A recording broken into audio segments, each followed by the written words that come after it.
What's out there? What creates the shadows in the corners or the creatures of the dark? Who are those on the other side? What do they have to say?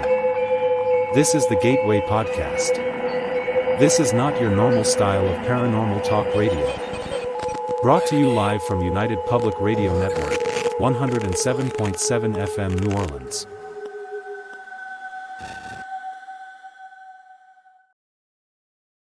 And welcome to this episode of the Gateway Podcast. I'm your host, C.L. Thomas from Las Vegas. Today is a little bit cloudy and extremely windy. I think we have the Santa Ana winds kicking up outside, so it's a little bit creepy tonight. It's been creepy for the last couple of days. We have sand blowing everywhere and giant tumbleweeds blowing across the skies, or not across the sky, but across the roads and stuff. So that's what we have going on. And I just got back from the wonderful city of Philadelphia. And I didn't really do anything too cool.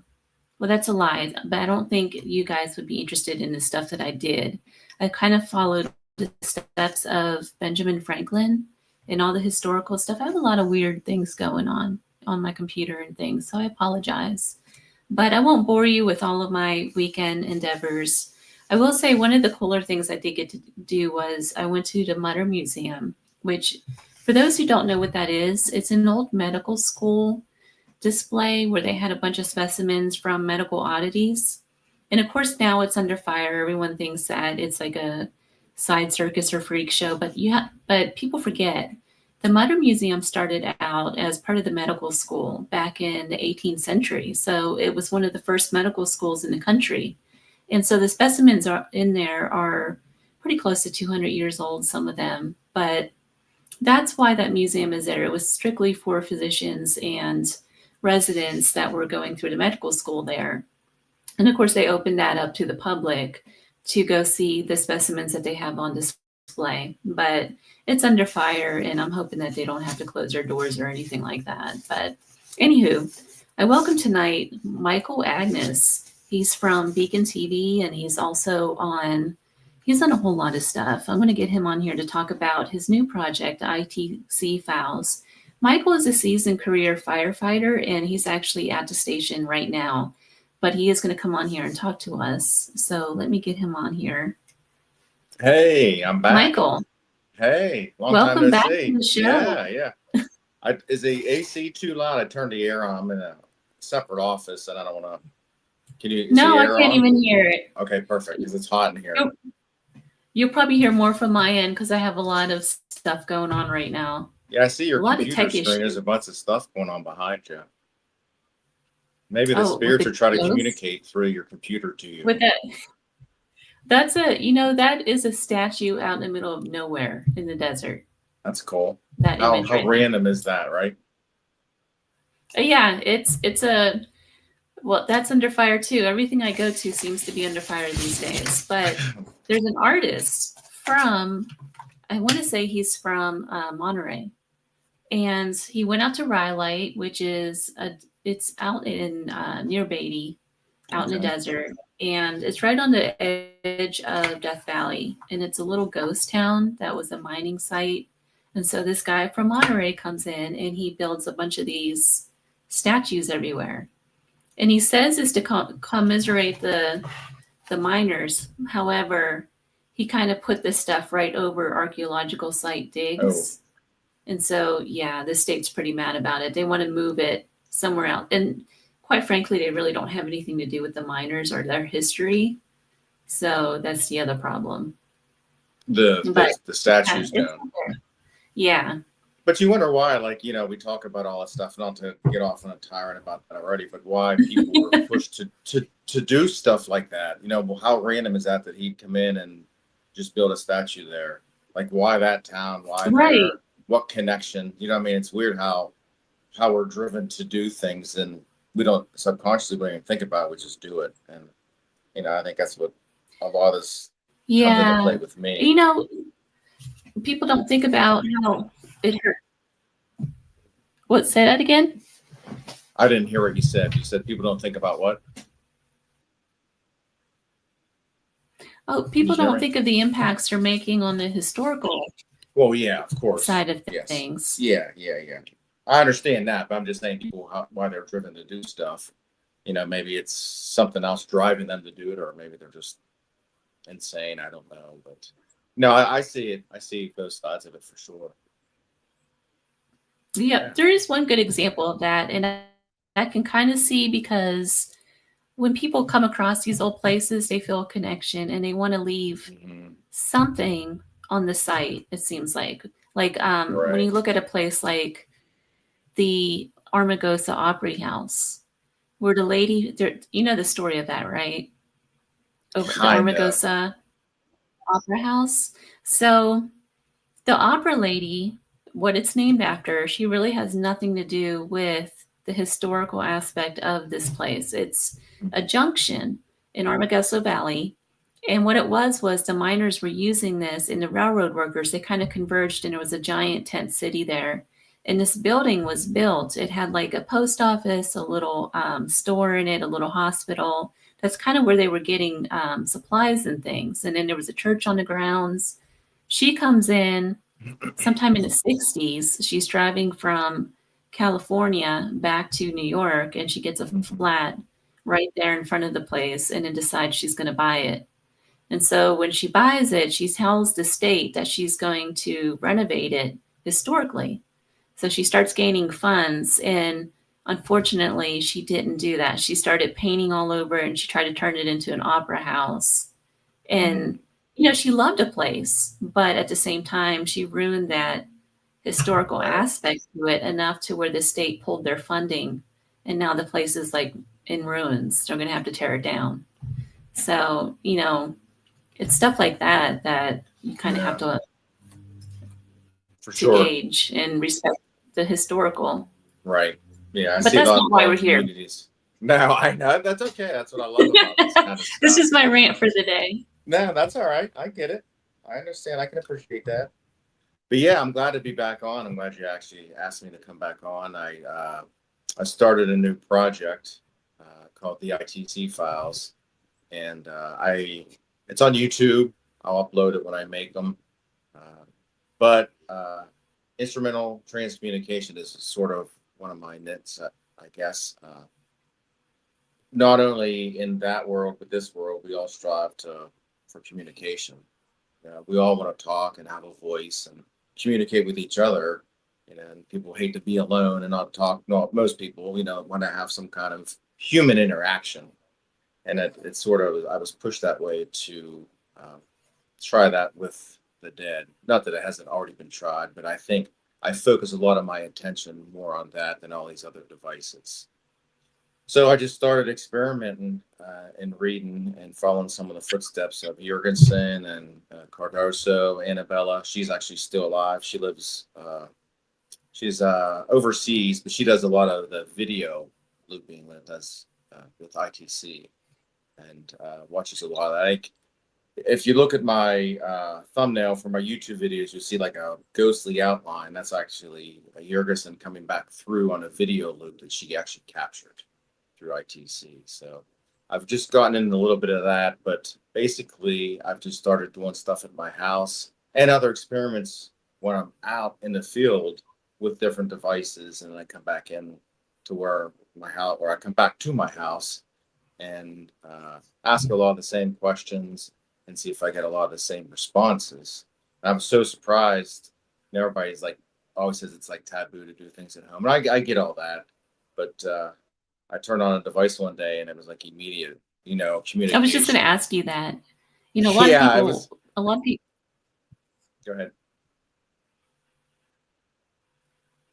What were you saying? A lot of people say that there's kind of a little bit of a lag. There's a lag between us. Oh, well, there's always something, right? I'm used to it with my job. It's like if it ain't chaotic or something's not going on or something doesn't need fixed or someone doesn't need help, then it wouldn't be the typical day. So that little stuff like that never bothers me in life. I expect it. So that's how it is. But yeah, you said people, you think people worry about that, or is that what you're getting at? Yeah. A lot of people say that you should never do ITC experiments at home because you might bring in stuff that you don't want. This is true. This is true. Yeah, I guess, you have to be careful and who you communicate with, hopefully, and they identify themselves. And if something would come across that is maybe not so friendly or a recognizable name um, from the dark side, obviously you don't want to say it or, play into that gimmick. But since I've been doing it, it's been pretty wild. Like, I have a few that will talk to me. I have one that calls me a bad name every time that I use a device. It's the exact same voice, and it says the exact same swear word every time that I form communication. It's weird, and it didn't catch on to the other day. I was reviewing a lot of my old videos. I'm like, oh, there's the same guy calling me that name again. And it seems like every time I go on, it happens. I'm like, what did I do to you? Do you know what I mean? Maybe we're just pestering and anyone bothered. But I wanted to do a little more research and like I said, really focus on this and see if our energy amplified, which I think we all know it does to an extent, amplifies the device. And some of the devices that I use are custom built. Some are, production built, which that's okay too, but I do prefer the custom built stuff that people take the time to build and put blood, sweat, and tears into. It seems like I have a little more luck with that. But when I'm using certain devices, using my energy, using me as basically the antenna, the responses I get like basically amplify. It's amazing. Like if you watch any of my videos, you'll see where I'll be running a device and it'll just be skipping through. You'll get some radio fragment, but generally once I come in contact with the device, it's just like something opens up, that energy, they recognize that energy. So that led me to actually went out and bought a device just off Amazon that was mask built. And one of the experiments I just did was I took it with me to an event and used it. And when I come back after that event, I turned it back on and asked the same questions and stuff like that. And it's on my latest video, and I did get some correlating responses. And a lot of times I feel bad because when I'm doing it live, I don't hear them respond as well as I do when I edit, obviously. Yeah. So, and I do apologize to them in advance, and I say, well, I'll hear your voice eventually. It'll just maybe delayed. So at least they're getting some recognition out of me doing this. And it's crazy. Like, I've every time it's Micael, Mike, someone's starting to recognize me at some point or somehow, through my energy or now are these, what are some of the equipment that you use? And is it equipment that uses like a phone app or any of that kind of stuff? No, I don't really use. The extent of the Siri. You know how Siri is designed to, and Google listens to everything that you say. Correct. Yes. I really feel like a lot of these phone apps are the same way. Tend into, especially with AI now and stuff like that. Yeah, because it's funny you say that, because at the house I have Alexa, and she recognizes everybody in my family by their voice. Yeah. So at this point, she can say hello, Micael, and whatever else. So no, I don't use apps, and I'm not discouraging anybody from using what they want to use. It's free will, use what you want. But I the only app that I do use is the Phasma box, and that's a downloaded program to a computer. I've used it a lot, and I've had correlating answers with EVPs and or other type of devices that uses sensors like an Ovilus. I've had stuff come across it that I can't explain, whether, like you're saying, it follows an algorithm, and as you're asking questions, it's picking up words and builds stuff like that. That's something I'm going to get into too, to try to disprove a lot of that or debunk that. But no, I use a lot of custom built stuff. J builds ITC. He builds custom devices that's what I was telling you about, that uses your body as the antenna. That energy is emitted into that device, and that's I think a lot of times the spirits do recognize that. And other stuff that I have built, Austin Maynard builds custom. So there's a lot of great custom builders out there, but those are the main two that I do. Of course, Gary Galka obviously built the SB7 stuff like that. I mean, these guys are It's engineers. my favorite device.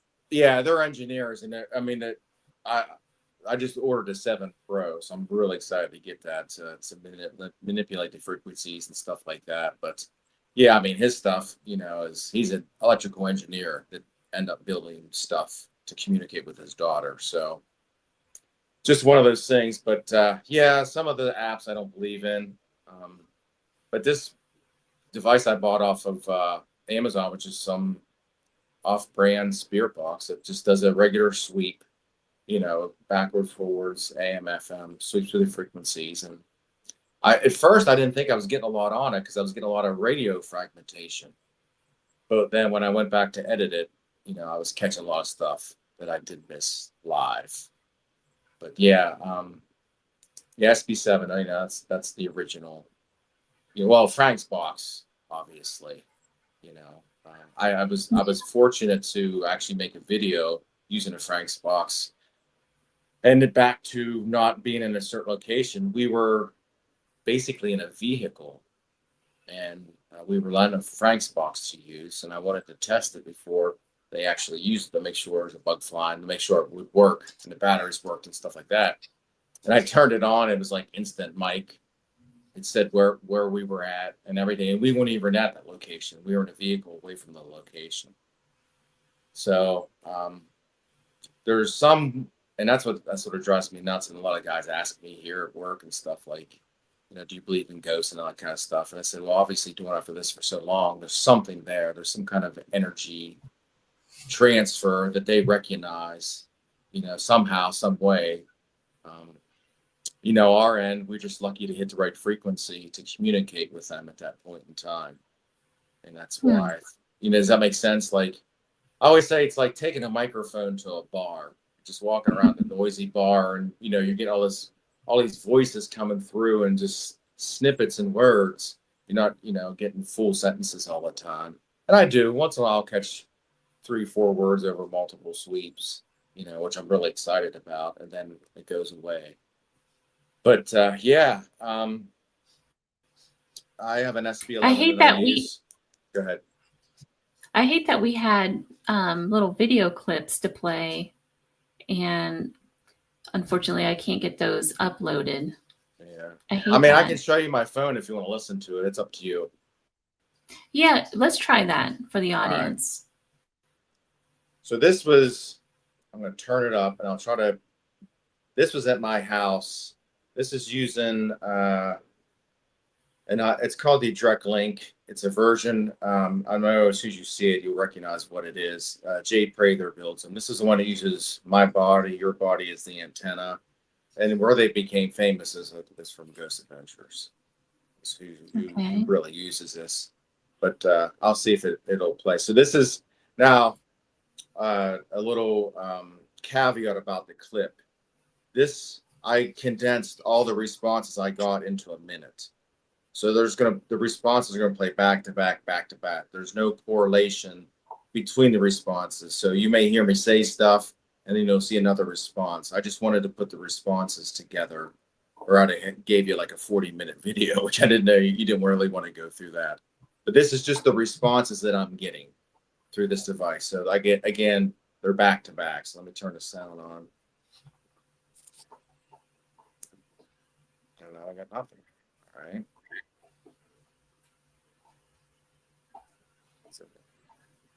Why am I not getting any sound? Is it playing? No. Well, that's weird. See, we jinxed ourselves. Why is that doing that? I don't know. I'm having like what the biggest. What is going on? Is there like a comment outside? Everything tech is just not working today for some reason. What was that movie with where the cloud come over and yeah, it's like it's. Well, anyway, how do you know? Like, have you ever played around with like a Faraday cage to put the equipment in that to make sure that nothing on the outside is interfering? That's something that I'm going to definitely look into. I've seen that someone make like the bags, and I think the one girl I've seen on Facebook makes like boxes, like a box you Mm-hmm. can put them in that are fancy, and or the bag you can stick them in. Yeah, definitely would. I would try anything. I mean, I'm not here to I want to try to get proper research and documentation, eliminate a lot of, like you said, a lot of the outside info, stuff. And I thought about doing too with that is putting that in the bag or box and letting it run and put a recorder in with it to see if, you could obviously record it too and play it back both ways to see if you're getting stuff through the recorder and different things through the spirit box. But it would be allowed. You would have to almost use some type of like ANC mini or something to cancel a lot of the noise out of the sweeping noise. You'd have to, Mm-hmm. put a. There, Go ahead. there are so many people that try to disprove this stuff, and it's hard to. What do I want to say? It's hard to not disprove it, because there's so many different radio frequencies and waves and different things that can interfere with paranormal equipment, Yeah. But at the same time, I've had so many experiences with the SB Spirit Box, for instance. I'll tell you a quick story. The first time I've ever used that, I went to a cemetery just to try it out. Mm-hmm.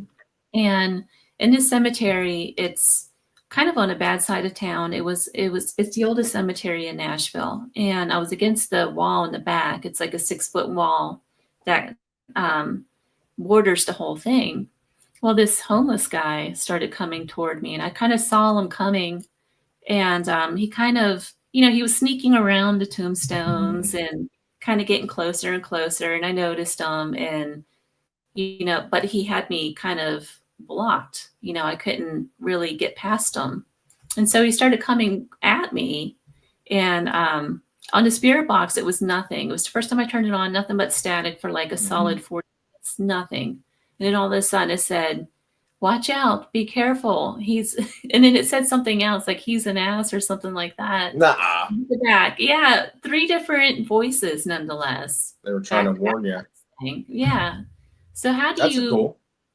How do you disprove something like that, though? Yeah, and that's what's, you see all these devices on TV, everybody selling, motion detector devices, all these sensor devices and stuff like that, which is fine. And I use a lot of that stuff too, is, to validate things.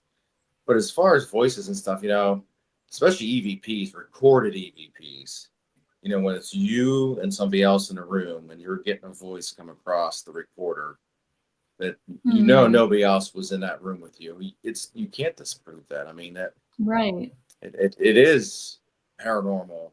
There's something coming through, and that's why a lot of times, like when you say that, when I do the ITC work with a device that sweeps, whether it's regular sweep or linear sweep, front to back, back to front, whatever, I also record it so I can get that. I've actually caught voices on my recorder or on my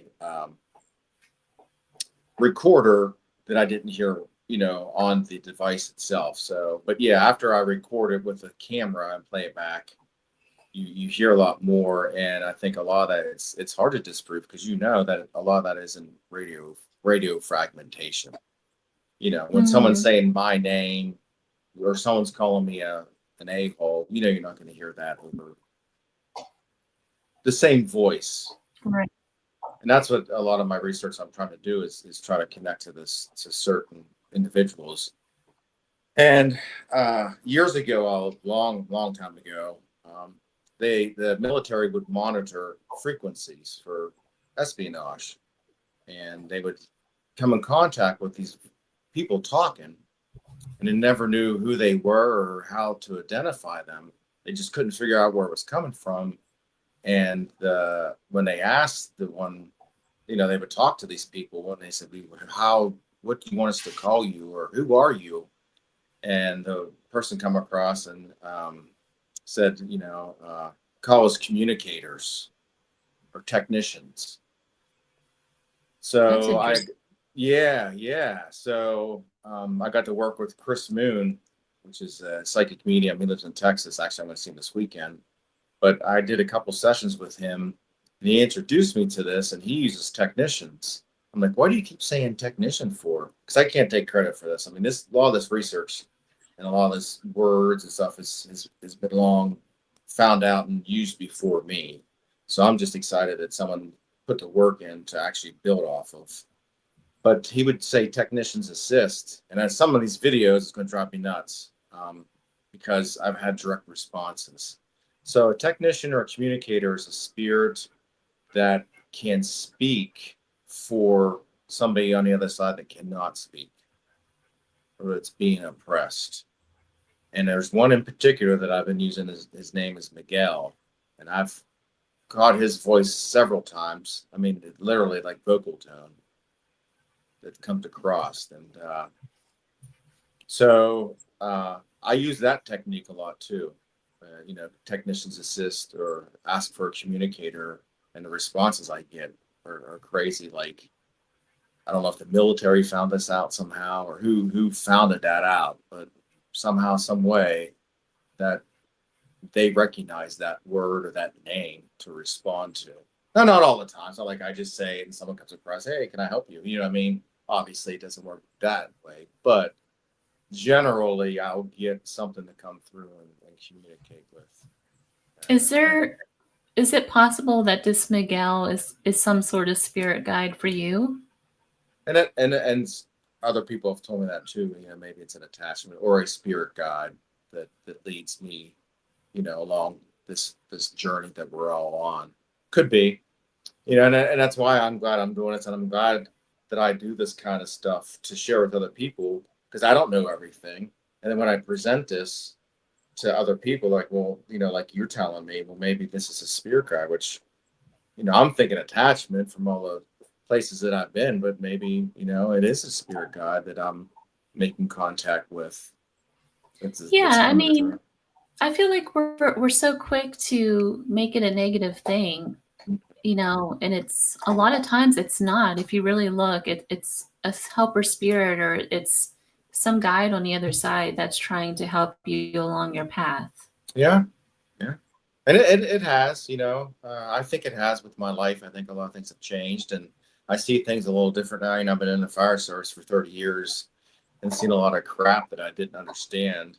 Now, sort of some of it's, making sense and understanding a little more. So I'm excited about that too. It helps me and gets a lot out. So I think, being in the fire service, not to go down that rabbit hole, but I think exposed to a lot of that energy, you just absorb a little at a time, a little at a time, a little at a time. Traumatic energy and stuff that I see and do.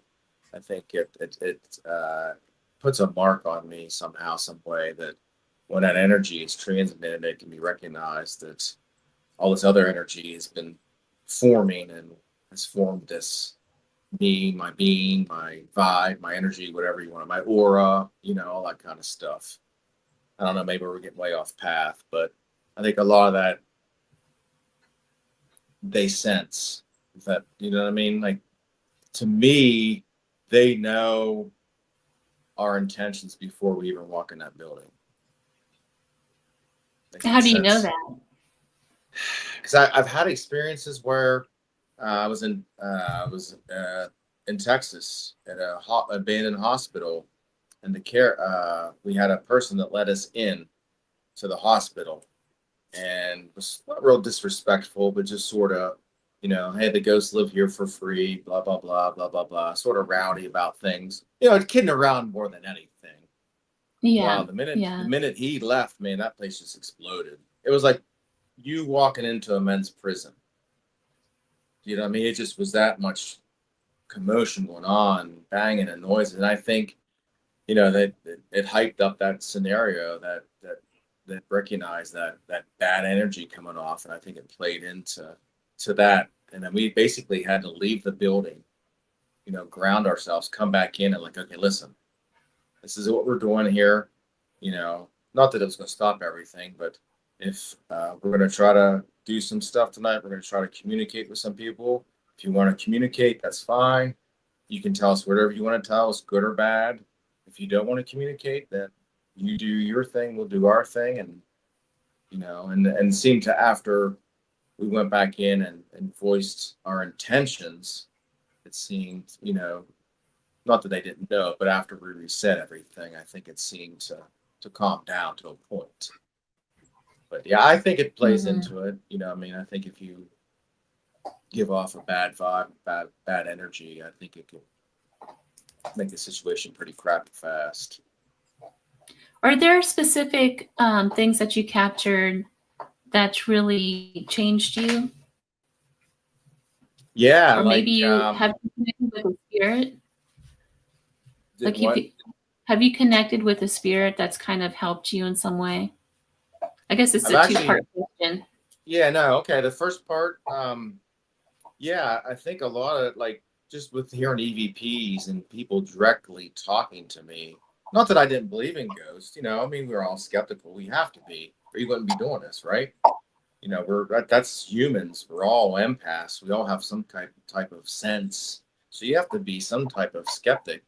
But when I started hearing stuff, people saying my name and recognizing, like I was at an event in Louisiana, I turned a dang spirit box on, and I was with a group that we were rotating through, and instantly a woman come through and said, "Hello, Micael." Do you know what I mean? It's like, how do you explain that? Like, I'm in a whole different state. I'm with a whole bunch of other people, and it's just first thing I turn a spirit box on, it says, "Hello, Micael." So I think of stuff like that always is like, sort of made me believe even more, and then, I was showing a friend of mine a video, a clip, and she said, "Hey, you have somebody mimicking you." I said, "Mimicking me?" She said, "Yeah, I can hear your voice come through the when you recorded the spirit box." So I replayed it back, and now that I hear it more, my dad died last October, and I'll have to try to upload it or send it to you. But it's my voice, but it's him. Does that make sense? Like, it's his voice. Like, I sound like my dad. And then he comes through and says, "Micael," like that. And it's like, and that's what she thought was me. And somebody was mimicking me. I said, "No, that wasn't me. That was my dad." So it took me just time to listen to it to understand it. So was it? I don't know. I want to believe, but again, it's a train outside. Sorry if it's loud, but yeah, just stuff like that is really turned me on to this end of investigating, and Well, how did that make you feel when you heard your dad? it was I guess not sad, but in a way, you know what I mean? It's like it's, I guess more at ease, but at the same time, I get frustrated. I'm like, how can you come through and say my name or say one word, but then that's it? Like, we can't talk. Like, what is that barrier? And that's what I, with him, I was like, keep talking to me, keep talking to me, keep talking to me. But, and I'll try again, and I hope it was him, sometimes like people say that maybe it was a mimicker and something bad trying, reading my energy, and, mimicking my dad. But, from what I was asking during that session, it wouldn't have lined up with anything because I wasn't even asking to talk to my dad. It just come through. Maybe he just stopped in, Yeah, and said hello. Yeah, and I believe that, transient somehow that energy can come in. We hit the right frequency, and I heard his voice, and yeah, I was at ease. I mean, I know he's in a good place wherever that is. I mean, not that he's in a bad place, but you know what I mean. If you believe in heaven, yes, of course, and then that's where he is, with a higher power, sure. But yeah, what was that the second part? We're rambling on. I'm all over the place like that. I know. I'm all over the place tonight. I apologize. No. This is what I like. I just like conversation about stuff. You know what I mean? That's what you need to do. But yeah. Go ahead. I was going to ask you, with the ITC files that you're doing on YouTube, it sounds like you're just kind of collecting all of the EVPs and voice phenomena that you captured through these different ITC devices, and you're Correct. putting them on YouTube. What do you hope to get from that? Yeah, I mean, obviously, I want to share my work, but I want people to that maybe not believe listen to it. I mean, literally, it's in my house. You know, the Bluetooth's turned off, everything. There's nothing on. It's just me in the house and my dog, and I'm running a device. I'm hoping people that are somewhat skeptic or don't believe. You know, you don't have to go to the haunted house to talk to spirits. You can do it right at Right. my house. But I put a lot of that up. What I'm getting at is I want to see the correlation that I'm getting and how they recognize my energy, how people are coming through, questions that I ask. And when I put that up, I want people to at least comment and respond, you know, on YouTube or watch it and, you know, give me their thoughts on it. You know, what do they think? You know, I'm not out really to win anything or any prize. I'm just collecting data and doing a research in different fashions to see what responses I get, and that's basically probably doing it more for me than anything, I guess. You know, Mm-hmm. trying to continue on the research that that's been done in the past, because a lot of people aren't doing that. A lot of people aren't putting the Right. time in. You know, they go to a location for the weekend, they run the spirit box for 20 minutes, and then nobody wants to talk, and then they go to something else. So I want to document as much as I can, as long as I can, and put it up for people to watch and review and give me their thoughts and see where it goes from there. You know, like I said, I want to get into the video looping. And at some point too with that, and I'd offered, I know you had commented on it about doing some type of, you know, online symposium or courses, you know, Yeah, a night a that's week or what I want to something, get into. you know, get Annabella to come on and speak, you know, all these people that do the ITC stuff, you know, have them Mhm. come on and share their experiences and speak, and then people can share their stuff too, and we can even gather more data, you know, and eliminate a lot of things. Hey, try this, try that. Oh yeah, you know, just like I met Chris in Texas. Hey, no, try this, it works, and it worked, and that's the main thing too with it is we're just compiling data to see what we come up with. Oh, we're gonna ever know everything now. You know, it's mind blowing, you know, to think that we'll ever figure it out. But I think we'll make progress, and we have obviously. I mean, just watch TV. I mean, look at the devices that are out there. But I think maybe some point we'll maybe pull another layer back and understand the other side a little more. Hopefully, you know. So when you say that, to understand the other side and hearing these voices coming over from the other side, can you say that you believe that there's some kind of survival of consciousness after Yeah, death? there's something where I think to answer that with two answers. I think a lot of that we do get is almost, and I call it like a residual voice. I think sometimes stuff said and done that we're hearing that may have happened somewhere else or already had happened. It's just in a loop on through that frequency that we're picking that up. And then when you get the intelligent stuff that comes through, you know, I think a lot of that uh, is the actual person. And I just had this discussion. It's like, how do the ghosts talk to you? How do they, you know? And I gave the thing about the bar, you know, walk around a bar with a microphone and people just saying stuff. And I think a lot of it has to do with our energy and communicating with them and them. There has to be some kind of there has to be some kind of way they can recognize what we're saying because we can only hear them through the frequencies, but some of the answers we get are appropriate. So there has to be some kind of intelligence, like you're saying, some type of being to understand, you know, to say my name or to answer a question. You know, I think, you know, obviously we're all spirits, we're just in human form at this point, but at that next level, there has to be some kind of conscience or some kind of intelligence to be able to communicate back to us. And that's the thing that it drives me insane. It's like I get all these responses, but I can't get them to, like, some stuff they'll validate, but other stuff it's just like, what blocks them from telling us things? Like, if that makes sense to you. That's what the biggest thing is. Like, there's some kind of barrier that doesn't allow them to say stuff or say, hey, where are you at? What's it look Right. like? What's it look What's like? it like? Yeah. Yeah, why is that? And I don't think we'll ever know till we're there, but there's some type of, and that's like I said, some type of intelligence. I just don't think we can comprehend that at this level. Well, I think you too, it seems like if you follow what people say that are into higher consciousness, that everybody says that we're here to learn lessons.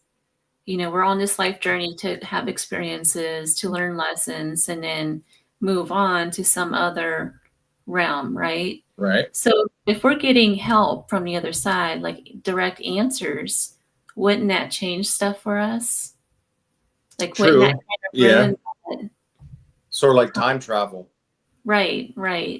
Like Back to the Future, don't see yourself. It's going to alter your path.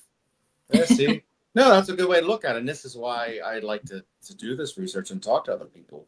That's a valid point to bring up. That does make sense. Maybe that's what the answer I was looking for.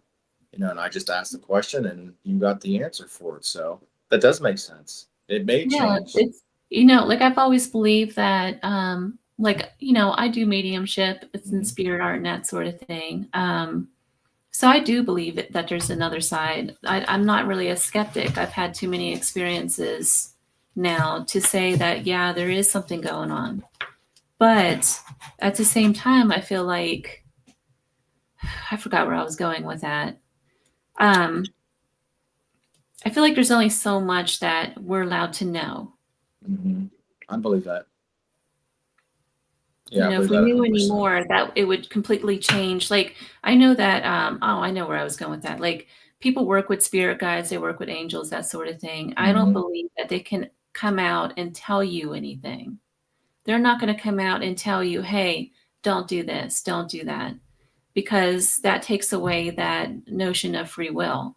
True. So, yeah.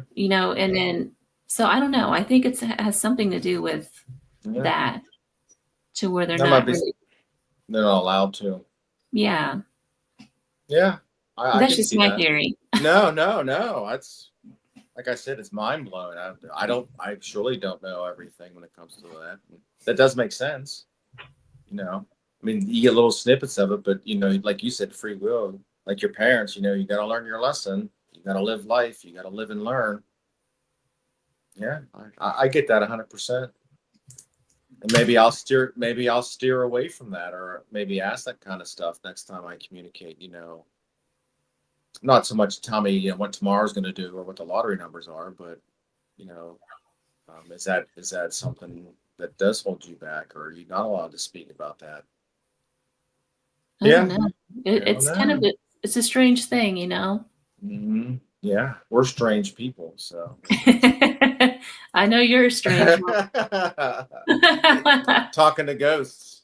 Yes. But go ahead. Even whenever I do spirit work for people, and I sit down and have like a reading with somebody, one of the things I did notice is that when the messages come through, they don't tell me everything. Like, I only get snippets. And so I'm sitting there, trying to draw it out, and then, I'll get like a name here and there and that sort of thing, but it's always just enough. Like, I don't know what anything means. So I can't just turn around and give it to somebody and say, oh, this is your Uncle Joe, and he says he doesn't want you to buy this house or whatever. It's not like that. It's more that I show them, okay, there's this guy, his name's Joe, whatever it is. And then they're able to pick up those pieces somehow, and it means something to them. But for me, on this side, just being nothing. Right, it doesn't mean anything to me. In fact, I always forget. I always forget right after a session what I've even told people. They half just the come time. through. They use you and just give you the snippets, and then it goes away. And then it goes away. Yeah. And I understand it. Well, sort of the same thing I do, but you're the spirit box. Right. But I don't. it's along the lines you said, though. It's always, you don't get full stories. No. And I've seen Gary Galka has a new device out now. He's using it's the Radio X, and he's actually getting sentences Really? across this. Yeah, it's insane. Like he uses a couple of different components, and he's literally getting sentences and communicating. Now it's not like, hey, we're in heaven, we're up here partying, but no, it's answering his questions. It's crazy some of the stuff that he's getting with the devices that he's building. But yeah, maybe whatever higher power that is, or whatever you believe in, whoever the creator was, that you believe in, just we don't have that function. Like you're saying, we don't. It's free will. We have to live and learn, and maybe this is the best part. This is why we live like we do and learn our lessons, and then maybe go on to the next level or veil or realm and something completely different. And a lot of people always say maybe they're hearing us, maybe they're talking to us like we're talking to them.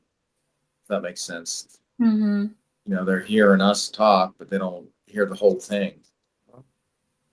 I believe that too. And of course, they talk about time slipping and time's man-made, religion's man-made, all this stuff's man-made, where in that realm or that other level, there is no time.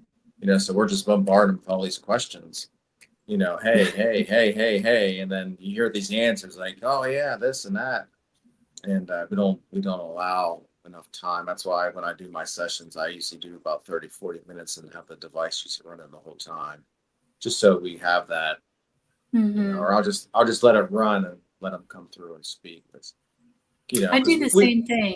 I do the same thing. I always have like a couple recorders always playing, no matter where I'm at. Yeah, which is smart. Even filming, I've caught so many EVPs just through the mic on the camera, and or the person's mic on them. It's like, how does that happen? But yeah. Yeah, how does that happen? Because I don't know. I told you this story before. I was in a hotel one time at the Silver Queen and in Virginia City, and the camera I had in my hand picked up. I heard the lady audibly. I heard her. There was nobody else in the hotel but me this night, and the camera that I had in my hand picked it up, but the recorder I had by the door did not pick it up. Yeah, different frequency. So. Different sound frequency, different sound wave. You got lucky in wherever she spoke or however it come through. The phone heard it and the recorder didn't, or vice versa. What are some of the things that you're always getting? Like, do you Yeah, I notice get help all the time. Constantly. There's probably not a session that doesn't go by where someone doesn't ask for help. Or hello. Or hello. Like that video that I was going to show you. I just turned a device on and a kid come through and said hello, or said hi, like a real high pitched kid said hi. I mean, I didn't even literally just turned the knob on and touched it, and I have him tell me goodbye. Like, if you can hear me talk the whole time, why don't you keep talking? But anyways, help and hello, hi. I get that probably at least once or twice a session, both of those words. Do you ever get howdy? I don't know. I'll have to listen. I'm in Georgia. I don't know if you get howdy down here, but maybe out west. Howdy. But I don't. The help thing I don't understand either. I mean, I do. I understand what help means, but like, why is it always constant? Like, get out. Get out. Oh yeah, there you go. There's another one. Yeah, you get the nasty spirits of the devil. Get out. Like, listen, I don't got time for this. And I tell people, or I tell them, and when I start my communication, you can tell me anything you want, good or bad. So I allow that. But when they start getting into, verbal abuse, swearing, call me names, I've had them tell me F you, like what are you doing? And you can say, I want to talk. I don't know. But yeah, get out. I've got that. Get out. Yeah. I just don't want pestered. I get it. Just earthbound spirits, transient spirit, wherever may hear it. Like, no, just go ahead. Have you gotten any that kind of scared you on unnerved you in some way? Yeah, I've got some deep voices, some growls, some stuff that I didn't recognize, some foreign language. It's not that that scares me, but stuff I didn't recognize, more of a rough type thing. Growl, I guess. Deep voice, but nothing, crazy that made me freak out. So I got one from a ghost town not long ago, and it says, "We're not human." Is that how are you communicating? You know what I mean? But it could be, anything, I guess, or some type of other maybe like an elemental or some type of anomaly or spirit that's coming through and saying that kind of stuff. But yeah, I do, like I said, the biggest thing is documenting a lot of the stuff that comes through. And I'm going to continue to take that device that I bought to every time that I go somewhere. And I bought the brand new device so it wouldn't be tainted. So that's why I'm taking out in every investigation. Every time I film, I'm going to Texas this weekend. I'm going to take it with me. I'm not going to use it the whole time, but I'm going to use it to see if, stuff can get an attachment to it, or, you always hear stuff getting attachments, furniture and stuff like that. Yeah. I mean, it's not that I don't believe it. And if you do, that's fine. But I think a lot of it is the energy. I'm kind of iffy on that. I don't know if you can actually get attachments on, I could be wrong. I don't know a whole lot about haunted objects. I tend not to. Yeah, I'm not objects or anything. Yeah, so. no. But the main thing is not so much to see if you could get attached, but to see if something, they would recognize it. So I don't know why you'd want to be attached to a $84 spirit box from Amazon, but hey, if you come through and talk to me, I'll be happy. Yeah, or a creepy doll. I get to see Annabelle this weekend. She's going to be in Texas. Interesting. So I'm excited. Yeah, I've never. Tours? Oh, is she like on that haunted object van or something? It's my brain ain't working. But the one preacher has her. It's driving her around in his car, not literally, but literally. I think it's the Warrens Museum. It's like a traveling Warrens Museum. So I'm anxious to see that. I mean, obviously, they put a lot of work into ITC. I mean, he's carrying around an old tape recorder, recording stuff. So, I mean, I wonder what kind of stuff he's picking up on the road with that thing. Oh yeah, screw that. I don't want anything to do with that at all. I guess it's no different than running around my house with a device on trying to talk to ghosts. But yeah, I don't know. I don't know if what can't they ever say like fun stuff though? Like I want ice cream or something. Yeah, here's the winning lottery numbers or something. It's always get out. Yeah, get out. They're like pestering them. Yeah. I don't know. Yeah, right. Just they do, I guess, say fun stuff. I'll get obviously my name and some weird words, but generally no, it's just this typical same stuff. But yeah, I don't know if they'll let us do EVPs. They should. I mean, I don't see why they wouldn't. Even Zach Bagan's haunted museum, he let you go in there with equipment. Does he? Yeah. Oh, that's cool. I didn't think he would do that. In there with stuff. Mm-hmm. I've got EVPs from that place. Oh, that's cool. See, I'd eat that up. Oh, I bet. Whole bunch. But I kind of question if he's like piping stuff through, or if. Yeah. See, I don't know. I guess it depends what frequency and stuff that we can't hear. Where we do hear disembodied voices. People always ask, well, how, sometimes you can hear and sometimes you can't. I think it's just the frequency that they are able to hit at that point that we can hear. But yeah, who knows? But yeah, I'd love to go there. I would really love to do it, and I'm having a hard time getting someone to let me do it. And one of these days I'm going to get to. But I want to go and ride with a corner. like Oh, a medical examiner's office. So I want to take this to I the have a next very level good where, friend who does that.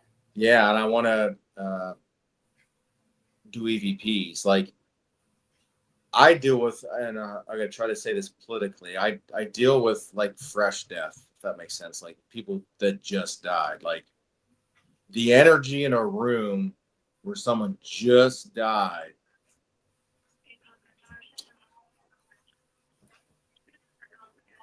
Hold on. All day long we run no calls, and then You have to go? oh, give me one. Somebody else may take it. Seriously, medical calls all day long. People's accidents and stuff.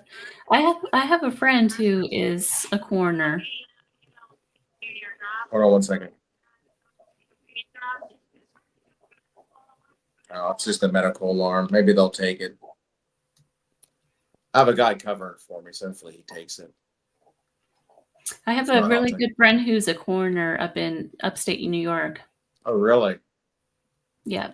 It's one of those things where I'd have to go and like to a big city because I would have to. I mean, I couldn't wait for somebody to die. I mean, I would have to, but you almost need to go somewhere where to do the documentation in a certain amount of time. I would have to go to like a large city with a large medical examiner's office to go out and to do ITC on a scene to do recordings. You'd have like to get around HIPAA law somehow. Yeah, I mean they show the like cops, you know, the TV show Cops. They're blurring their faces out. They're going to all that stuff. There's got to be something there. Obviously, you couldn't go to like somewhere where they would have to be investigated. It would always have to be like a natural death or something where they knew what it was, where I could be there doing this stuff. And to try to convince them to let me do it would be another thing. You know what I mean? Like, what are you trying to say? You know what I mean? What, you know, you're a nut, you know, coming out here trying to do this on someone's, you know, it's not that I'm trying to exploit them or, you know, be weird. I'm curious of how is there a difference? You know, when someone just passes, do they recognize and can communicate more? As time goes on, the less they can communicate. So that's one thing I want to really try to do is that, you know, when someone passes, unfortunately, we're all dying every day, you know, we're dying each day, just a little closer. But I want to get that, you know, when they just pass compared to when someone died 100 years ago or 150 years ago. I don't know. It's tough, you know. That would be interesting. Yeah. You know, I might introduce you to my friend Christopher. He lives in New York. He might even know somebody that would entertain. I would just think the biggest barrier would be the HIPAA laws, though, with the medical stuff. Yeah, and you obviously couldn't show their face. Yeah. You know, it would take a lot. I mean, then to have a camera there filming it. So I don't know. It would I guess depend on the death and the circumstance and how the person died. You know, if it's if it's a crime scene, probably not. Like I said, I mean, they show cops and all that kind of shit, you know, them arresting people and busting drugs. And, you know, maybe instead of a coroner, you could team up with like maybe a death doula or like a hospice nurse. Yeah. Go on one of their ones. Yeah, that'd be interesting too, dealing with one of them. Yeah, I don't know. I'm just trying to, like, I've reached out to some city of Atlanta. Of course, they turned me down instantly. You know, but you have to go somewhere where there's unfortunately a lot of death or a good chance of something happening to somebody. And you know, it's hard for me to do. I obviously couldn't do it on my job. You know, if I could do it or if I would do it, I couldn't really publish it or say where I found it out. But I don't know. It's hard to try to get like that. They just, you know, is there a difference in communication as time goes on? I don't know. Tabitha Meadows says, I'd be up for that. Yeah, there you go. Are you a hospice nurse, Tabitha? Let's see if she answers. Well, Micael, thank you so much for coming on the show. I'm sorry that it was all messed No, up. I like it. I like it. You got me out of taking 2 calls, right? Somebody else had to take my calls for me. That's even better yet. So yeah, no, I'm glad to be back again. I hope we weren't all over the place. I do appreciate, your points. I do try to validate everybody's opinion and at least listen to it. And I do, appreciate that everybody listens to mine and gives me their input. and nobody ever listens to me. I'm kidding. But where can people find you, and where can they find the ITC files and everything else that you're doing? Because you do a lot of stuff. Yeah, I'm all over the place. I'm on all social medias. Micael J Angus. You can find me on Facebook, Instagram, all those accounts. And then ITC files is on YouTube. It's under My Journey with the Dead. So I think you have my LinkedIn somewhere posted. It's in the comments. Well, not the comments. It's in the bio on the YouTube channel. Yeah, check all that out. It's just easier to go to that link tree that's in the comments, and then you can click on it and find me there. All right. Appreciate it. It's nice talking to you again. Thank you so much. Yeah. I'll be in. Oops, I accidentally cut them out. I'm sorry, guys. You've been listening to 107.7 FM New Orleans. Until next time.